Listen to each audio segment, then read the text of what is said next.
Welcome back to Glasgow, Montana, here in City Skylines. We'll go over some of the changes which I've made since last video.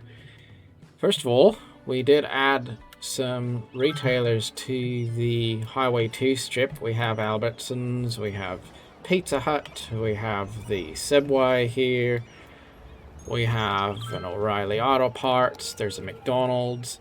I'm just going to slow it down a little bit there, so we're on normal speed now.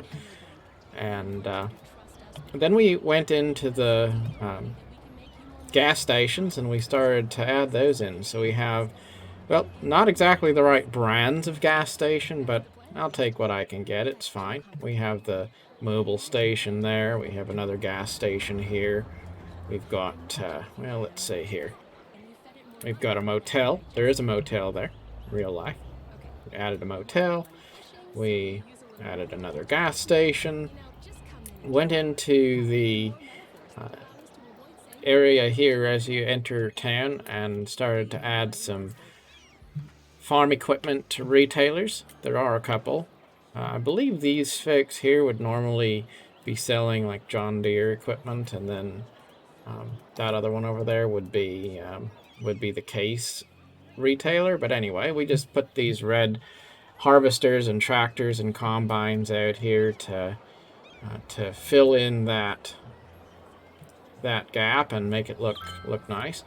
Over here we added a hotel area, which represents a hotel which actually is there, and it's a lot nicer than having a commercial area that's kind of just random buildings. This does look more like the hotel that's really there. And over here on the east, is it east? Yeah, east side of town, the Shady Rest RV Park has been added in. So there we have all of the ugly little trailers that people live in there. It's called an RV park, but the truth is it's not really an RV park. It's more just people that live in trailers in that particular area. We added a water tower over here by the airport, where a water tower would be in real life. And the high school running track, some pedestrian paths that represent that. And we added churches. We have churches. There's the Glasgow Evangelical Church,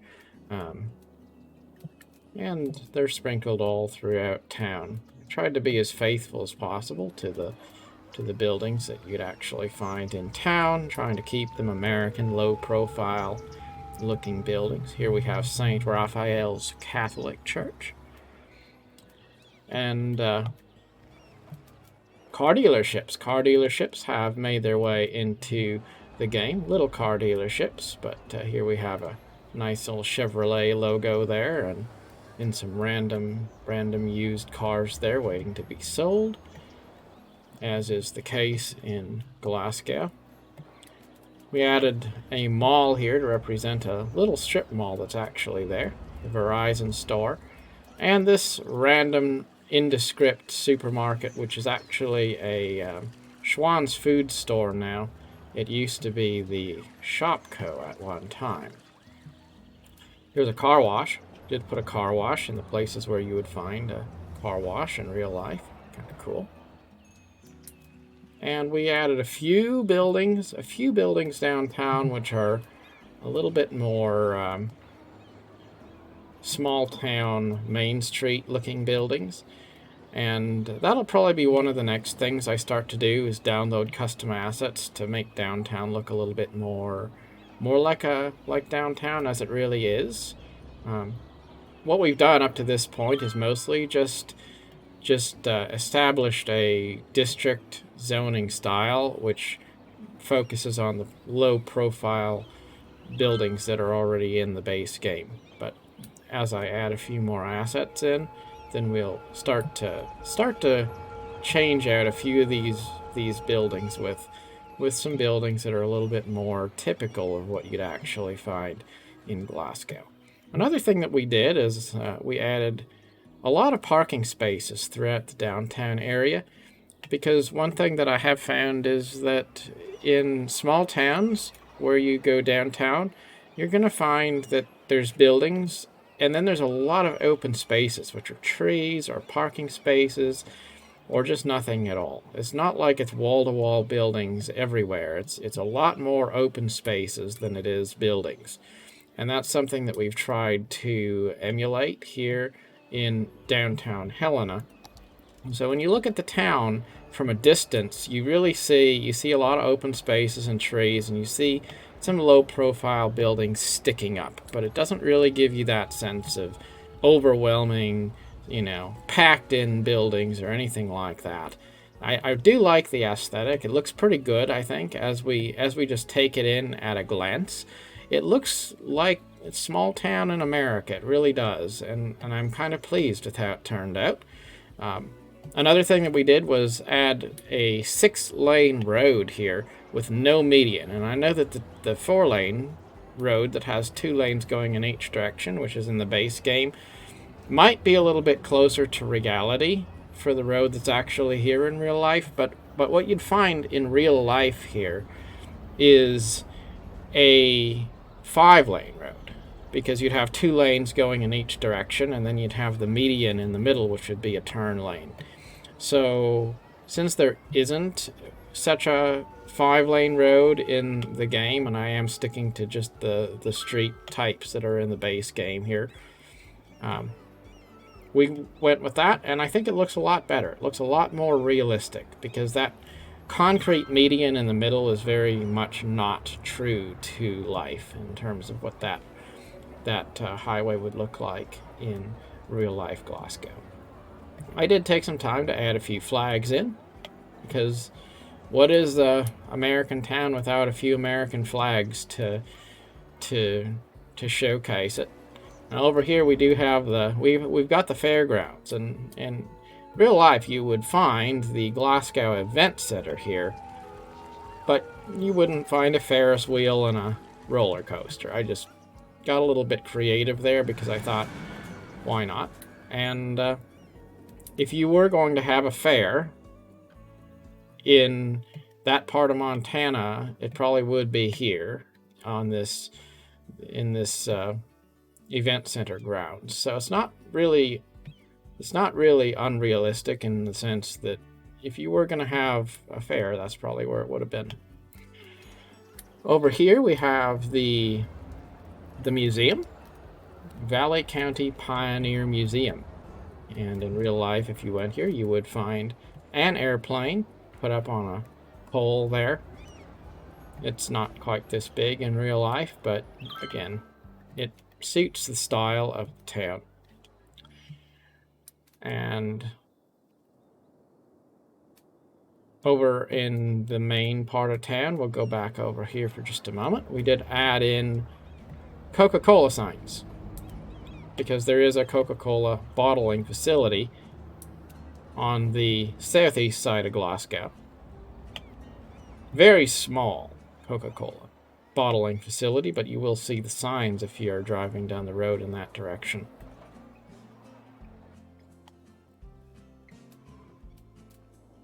A bit out of town, we have Sullivan Park, which in real life is sort of a group of ball fields and things that are out here.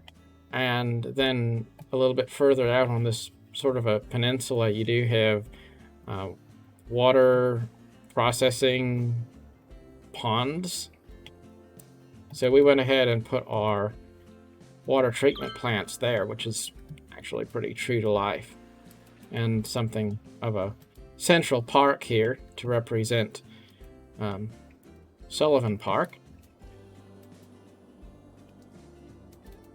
So that's really about how it is. Simplified the airport, put the power plants and things out here. We have a prison out here, just because I could. I thought, seems like a good place for a prison. And our airport is functioning with just one airplane landing spot, because it is a little town. Glasgow is not a international airport kind of a city, but it is a place where you can land an aircraft.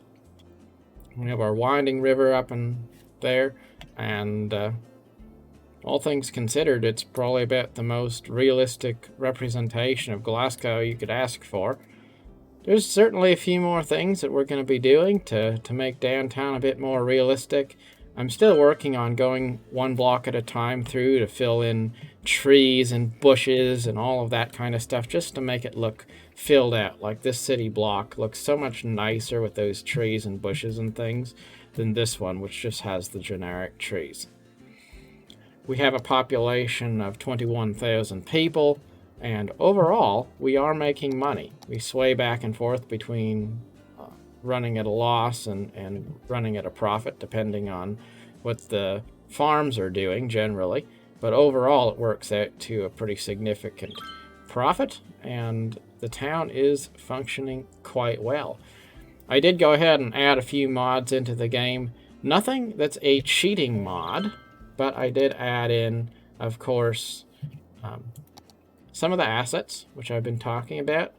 And then I added in, let's see, we'll take a look and see. The Rico mod that lets you plop growable buildings, and advanced building level controls, which lets you make the buildings that you plop stay there. So if you don't want them to change, you can keep them from changing. The Find It tool for searching through available things so that you can find the things that you want to be building. And then landscaping tools, which are just nice as a quality of life thing. But overall, this build has been very, very light when it comes to mods as a whole. Very few mods. By my standards, I would say almost no mods. And not really a huge number of assets either. But it's just, it's undeniable that you can get so much more realism out of some quality custom assets just to make the city feel real. But at the same time, I'm also trying to avoid using assets that don't need to be added to the game, because like this random house over here is probably just fine the way it is. I don't need to plop a custom asset for every single building in the game. I just need the right style of buildings so that the aesthetic of the town we're trying to replicate is somewhat fair and true to life. Anyway, that's where we're at for Glasgow. Thank you very much for watching. Till next time. Goodbye.